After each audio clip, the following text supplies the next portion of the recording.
Chelsea fans, welcome back to Talking Chelsea. Welcome back to your Chelsea news. Enzo Maresca has spoke out about the 3 new signings he's taking to the Club World Cup. Not only that, we have huge updates regarding Jamie Gittens, Mike Maignan, Viktor Osimhen, Viktor Gyokeres. Chelsea have added a new winger to their shortlist, an updated list of centre-back targets for this summer transfer window, and negotiations have started with Nick Woltemade. Now, of course, I'll be giving my own thoughts and opinions on everything that's been reported, but more importantly, I want to know what you guys think down below in the comments. And before we get into the video, make sure you leave a like and subscribe if you are a Chelsea fan who enjoys Chelsea content. We're on the road to 10k by the end of 2025. Kicking things off, we have a report from the Gazzetta in Italy from Alfredo Pudula. I hope I pronounced that right. I do apologise if I haven't. They asked Maresca about Delap, Essugo and Sarr, and he says, yes, they are 3 talents. I coached Delap in the under-21s and he already has Premier League experience. He was relegated but scored 12 goals and he's a strong boy. The other 2 are class of 2005, so we will have to understand when they will be ready. But in perspective, they are very strong players. I am very excited for the Club World Cup. It is a matter of days away. I'm currently recording this on a Saturday. We're playing on Monday. I'm going to have a preview here on this channel tomorrow on Sunday, so make sure you subscribe to check that out. I'm super excited to see Liam Delap as R9. I've got real high hopes. Maybe it is hopium. I don't know, but I just feel like he's going to hit the ground running and play very, very well in an Enzo Maresca system. I'm hoping that we see glimpses of that in the Club World Cup. And when it comes to Sarr and Essugo, I'm super happy to see. I want to see how he sort of fits into this squad. It looks like he's going to be rotation for someone like Caicedo, in that number 6 role that's going to be able to break up play and maybe drive the ball forward a little bit, but nowhere near as advanced as the players like Enzo Fernandez, Andre Santos, etc. I'm super excited to see them play. And I like what Maresca has said here. He's like, I've got experience working with Delap, the under-21s. He's got Premier League experience. And I feel like, Liam Delap was our priority number 9 signing. It was revealed a few days ago, which we spoke about. And I think Maresca is going to be very happy with that. I've seen a lot of the BTS and all the videos that Chelsea have been launching around them landing in America and the team and the togetherness. It just seems to be clicking. It's an exciting time to be a Chelsea fan, regardless if we want these big experienced names coming through the door. Regardless of all that, we are in a very good position going into next season so far, and we've got the second window. So, yes, we do need to strengthen in key areas. I'm not avoiding that, and obviously we are fully aware that we do. But I feel very happy with the likes of Santos coming back in, Essugo. Sarr, very interested to see how he plays in a Enzo Maresca system. He had a very good season over at Strasbourg. Again, I'm not going to say I've watched every single minute of every single match, but from what I've seen of him, he does look quite physical. He looks tall, pacey, can defend, good defensive IQ from what I've seen for a very young player. And I'm wondering how he's going to fit into our defensive line with the likes of Levi Colwill, Trevor Chalobah, Fofana when he is fit, and just see how he adapts and how many minutes he's going to get in the Club World Cup. But I really like what Maresca said. I really like it. He's basically saying we need to figure out where Essugo and Sarr are in terms of like when they're going to play, how often they're going to play, what type of roles they're going to play in this system. Even though we've got their profiles, they are very much Enzo Maresca profiles in my opinion. Good on the ball and good for the roles that they need, a 6 and as a centre-back. And he's already got experience and a relationship with Delap, who he rightfully says as well. He scored 12 goals in a relegated team, and I've been saying this for a long, long time. Now, there is no guarantee that Liam Delap bangs 25-plus goals this season in the Premier League. I'm not saying that. I'm excited to see him play because I think he will fit into our system very well, and he's such a different dynamic to what Jackson gives. And I think we're going to realise the difference we're going to see by having a natural finisher in our starting 11. Someone like Delap who can bully defenders, who is physically strong, who can be in and around that box and is just a natural finisher. Programmed a different way to someone like Nicholas Jackson, who is good with the ball at his feet, can drive past players. His shooting is just not as good as we need it to be as a Chelsea number 9 leading that line. And again, having the competition between them is going to be very, very interesting to see how both players develop, competing against each other for that number 9 spot. Obviously, Delap was given the number 9. It's a big indicator that he is meant to be the main man going into next season. But I'm very, very excited. This Club World Cup is getting closer, getting more excited for it. Can't wait to watch the boys play on Monday evening here in the UK. I will be doing a live watch along for those of you that are interested over on TikTok and here on YouTube. So make sure you subscribe for that because it's always a good laugh talking to you guys while watching Chelsea play. But I'm very, very excited, and I think Maresca has got it nailed on here. He's basically saying, I've got a relationship with Delap. I don't know how he plays.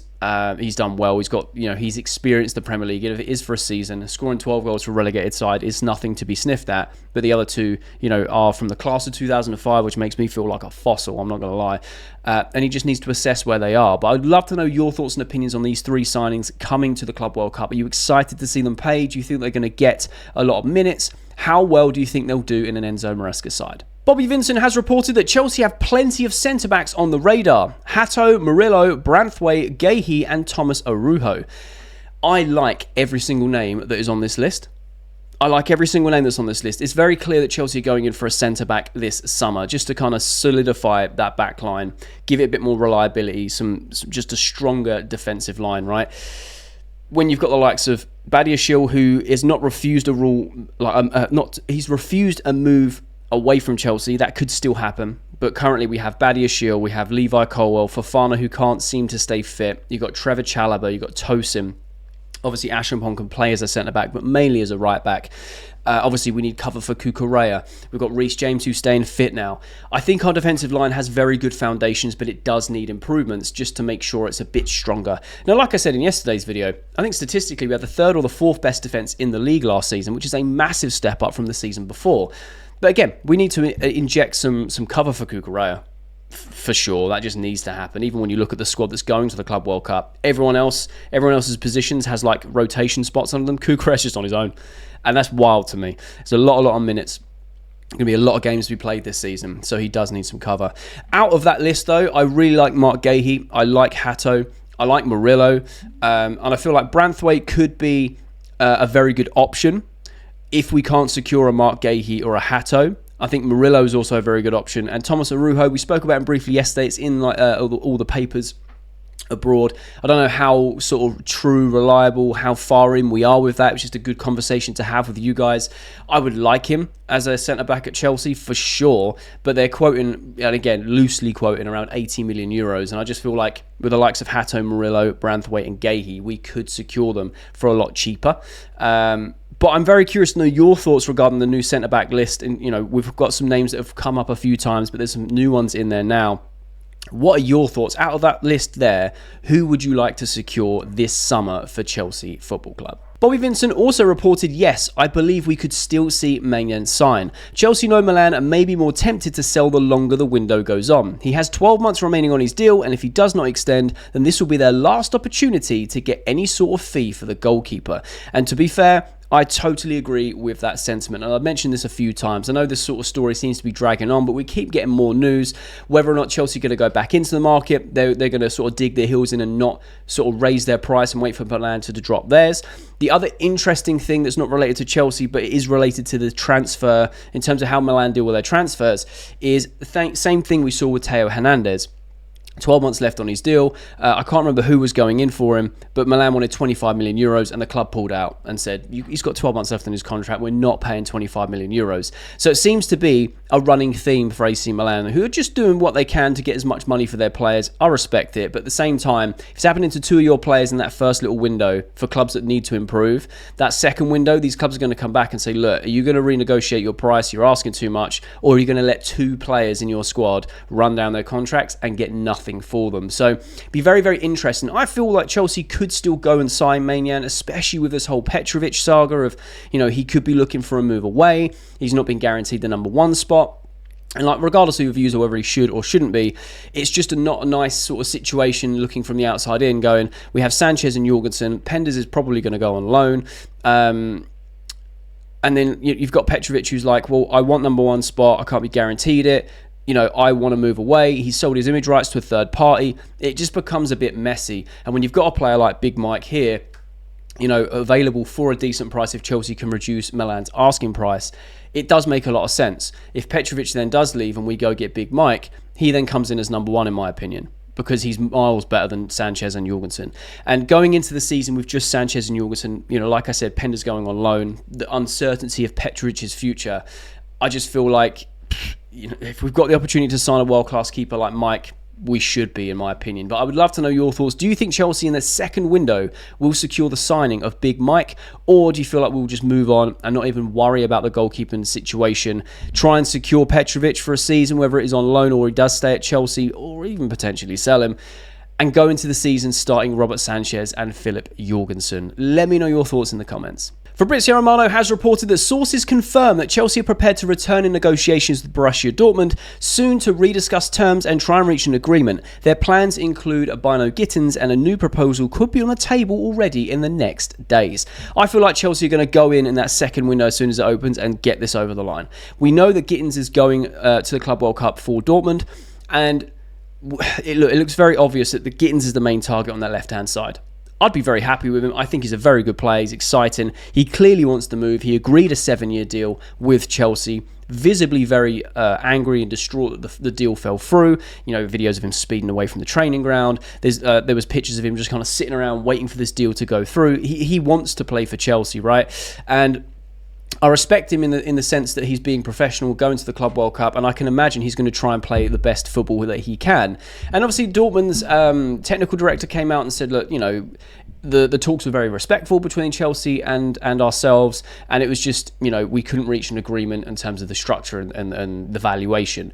And, you know, it got to the point where Dortmund were asking for around 55-60 million in pounds, which Chelsea were just like, we just don't want to pay that. And I do respect the owners for saying, nope, that's too much.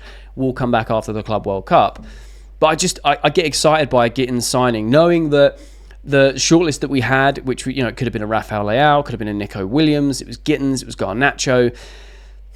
Realistically, you know, we're not going to get Nico Williams because he wants too much wages. He's willing to reduce them for clubs like Barcelona, and hey, I don't blame him. Barcelona are a massive institution, and that makes sense. He's still in Spain, etc. He's not going to do that for the likes of a Premier League club like Arsenal or Chelsea. We just have to accept that, unfortunately, that Chelsea aren't willing to break the wage structure for Nico Williams. Again, happy to be proven wrong, but as of right now, it doesn't look likely as to what's going to happen. Rafael Leao was he's been floated around saying he's available for around 50-60 million euros. No real sort of approach to kind of see what that package would look like. And Garnacho, I just don't want Chelsea signing Garnacho, if I'm being honest. That's just my personal opinion. Some people really rate Garnacho. I personally don't. I just think if you had to choose Gittens or Garnacho, for me it's Gittens all day long. I like what he did last season. I've seen lots of highlights, lots of individual games, and bits more about Gittens the more that we've been speaking about him. And I just feel like he fits into Maresca's system a lot better. Yes, he's young. He has got Champions League experience. He has obviously played for Dortmund and done well. He's also been slightly misprofiled for Dortmund, playing as more of an inside winger, where he's more of an out-and-out, you know, outside, chalk on his boots type thing, out high and wide, beating his man. He can finish. He scores some incredible goals and can create space and create opportunities for others. So I think it just works well. All I'm hoping is that Dortmund don't get too greedy. Chelsea also are willing to negotiate and go, right, this is as high as we're willing to go, and we want to get this over the line. And you never know. Gittens behind the scenes could be pushing for the deal on his end as well. So, look, you know, they're willing to do this much. I know it's between the clubs to talk it out. I've agreed the deal, like the 7-year deal. I just want to go. I'll play the Club World Cup, and then, you know, let's shake hands, move on, and I can just go to England and play for Chelsea. So very, very interesting. Obviously, big Fabrizio saying that Chelsea are coming out prepared with a new offer. I can definitely see that happening on the first day of the window. You know, Chelsea just being aggressive in the market, which, to be fair, they put their money where their mouth is, and they have been aggressive in the market for the right targets for them.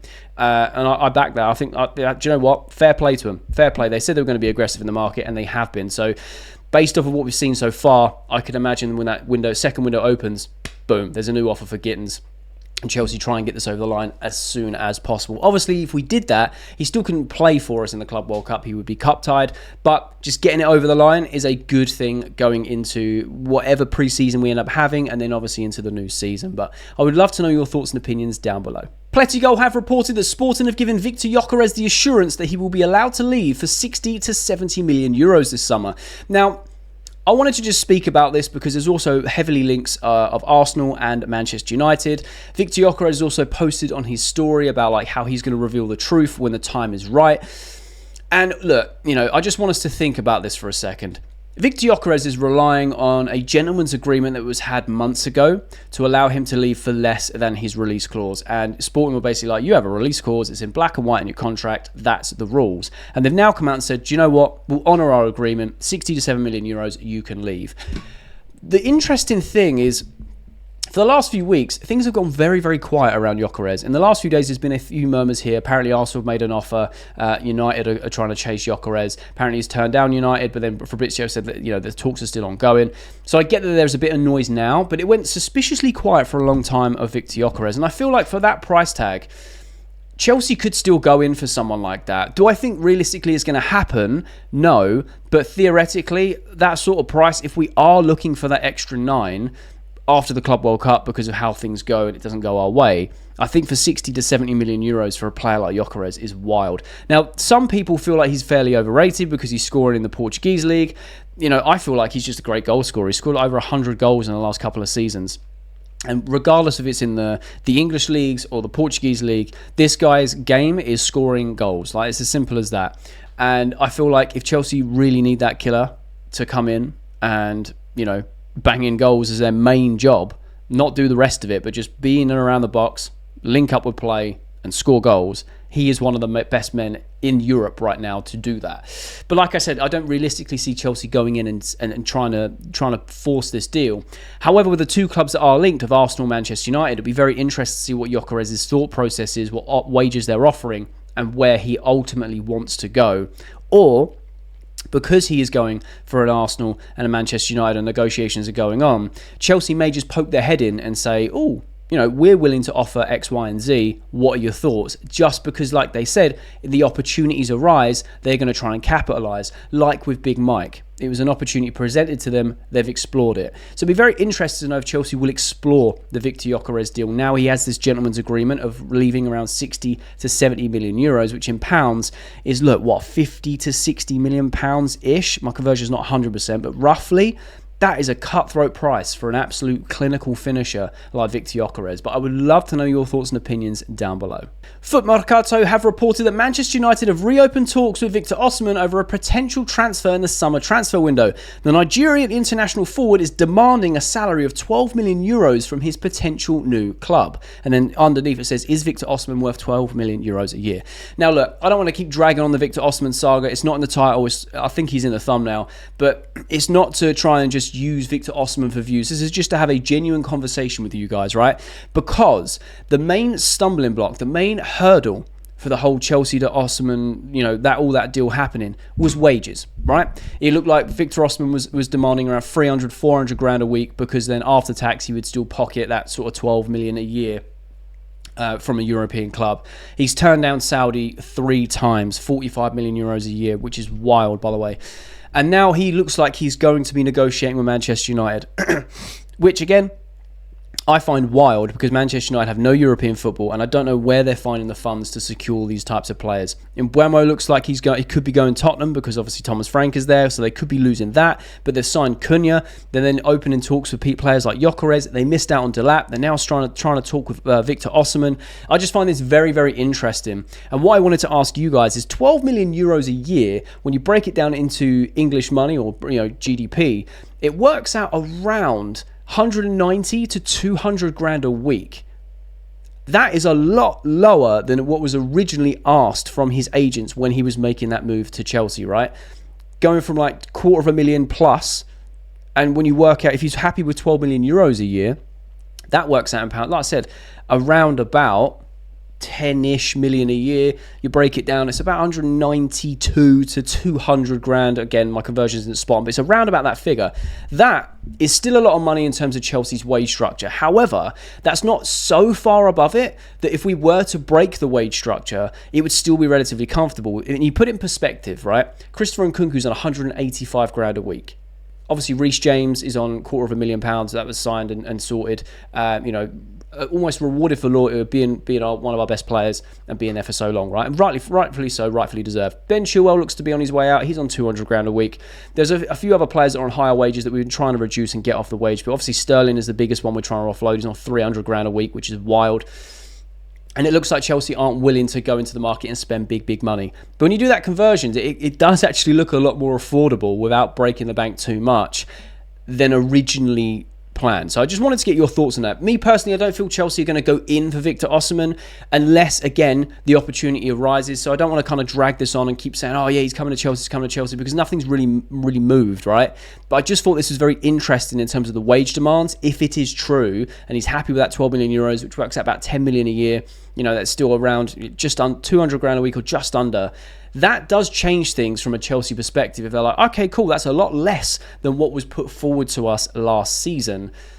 Can we do this? Do we need an Osimhen with the current setup? I'm not talking about, Chelsea fans, do we need him? Yeah, we'd sign him in a heartbeat, 100%. Experienced, goal scorer, good in the air. It would be a complete forward. However, the way the club are working with, we secured our priority number 9 in Liam Delap. We've got Jackson, those two to kind of compete with each other.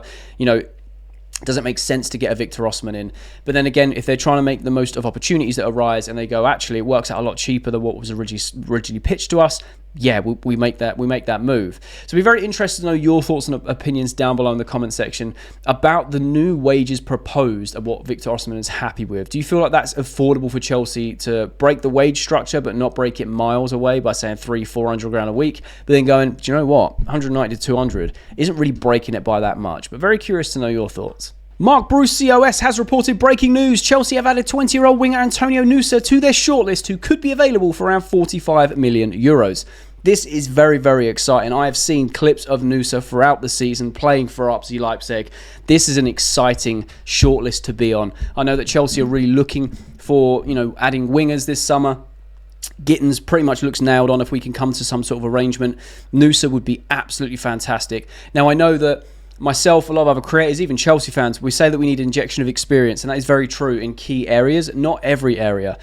One area where I feel like you have a lot more leeway in terms of age, development, and time is the wide areas. Now, whether or not you feel like Chelsea should be competing for the Premier League next year or not is a different debate entirely, because I feel like that does depend on the certain class of players we have in key areas, like your goalkeeper, your centre-backs, your central midfield, your number 9, right? The spine of the team has to be unbelievable, and we're slowly getting there. Yes, the goalkeeping situation needs to be revised. Centre backs we can definitely develop, but again, we're looking to address that with someone else with a lot more experience within the Premier League. Midfield stacked, not a problem. You've got the likes of Caicedo, Enzo, Palmer, Andre Santos coming in, Essugo.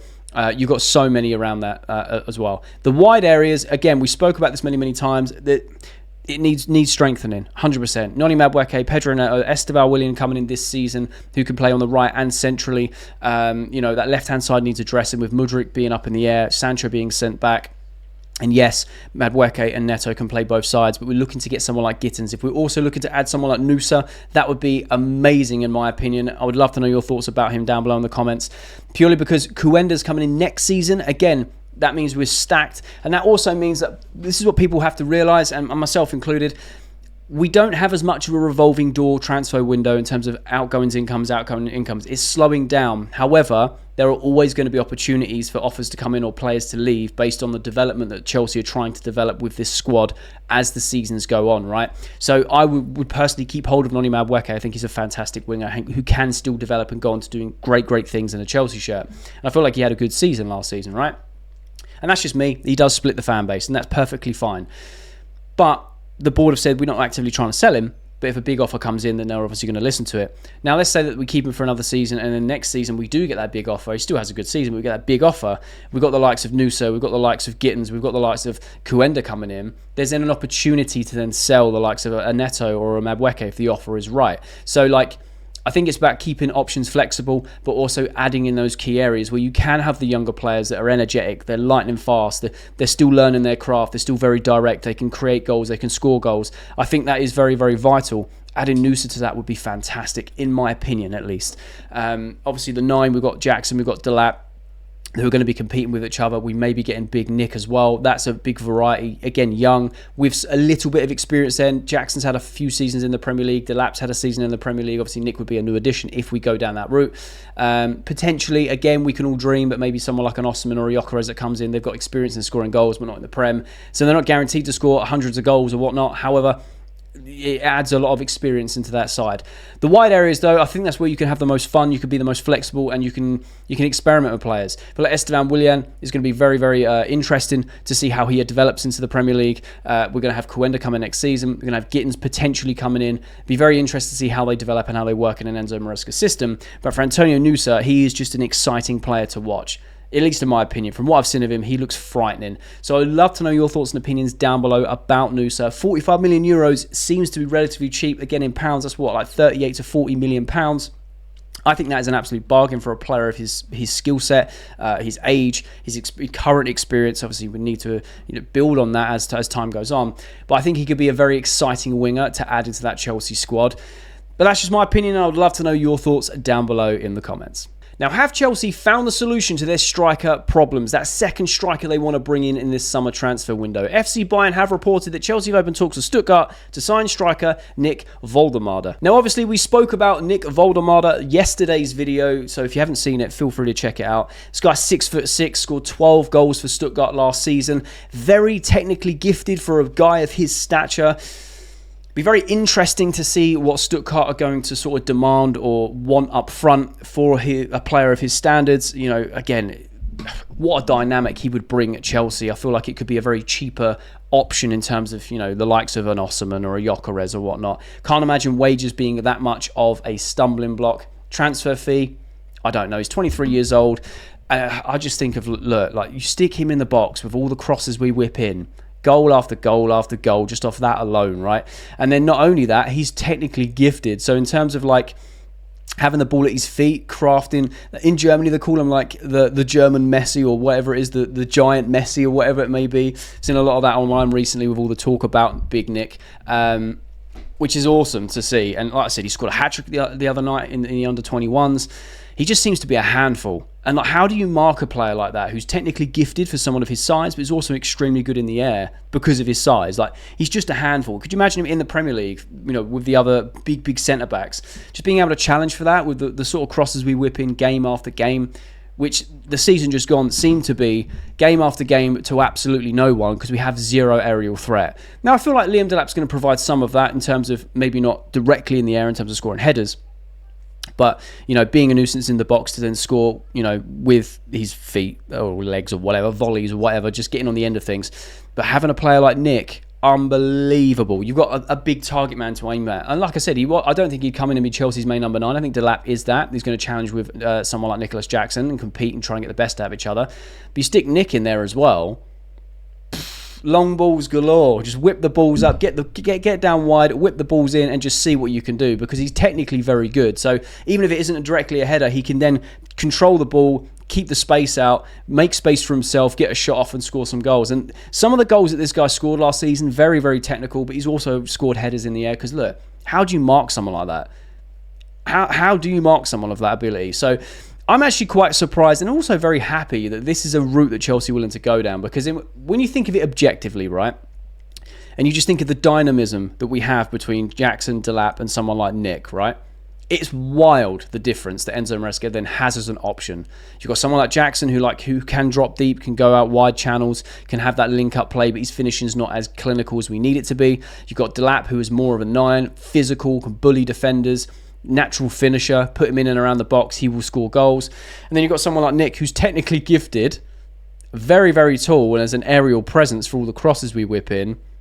Mate, what a variety that Enzo Maresca can have. And again, like, even if it's a case of he comes in as a rotation player and we're like, look, we can't break the low block down, what we're going to do? We're going to stick Big Nick up top, we're going to whip some balls in and just see what happens. I just think that's I think that's a very unique way, or something that Chelsea have lacked for a long, long time. So I'm very excited to be linked with this. It'll be very interesting to see how the talks go with Stuttgart in terms of transfer fee. I don't think personal terms would be too much of an issue. And if Chelsea are really pursuing this to get this done as soon as the window's opened, or if there's something that kind of goes on for a little while during the window just to kind of, navigate options. But I would very much like to know your thoughts and opinions down below in the comments. And that's all the latest Chelsea news. Let me know your thoughts and opinions on everything that's been reported down below in the comment section. I love having a conversation with you guys. And if you have made it all the way to the end of this video, firstly, you're a real one. And I mean that, you're a real one. But secondly, there'll be a thumbnail appears on the screen. So if you are a Chelsea fan who enjoys Chelsea content, make sure to click that thumbnail because you'll enjoy that video too.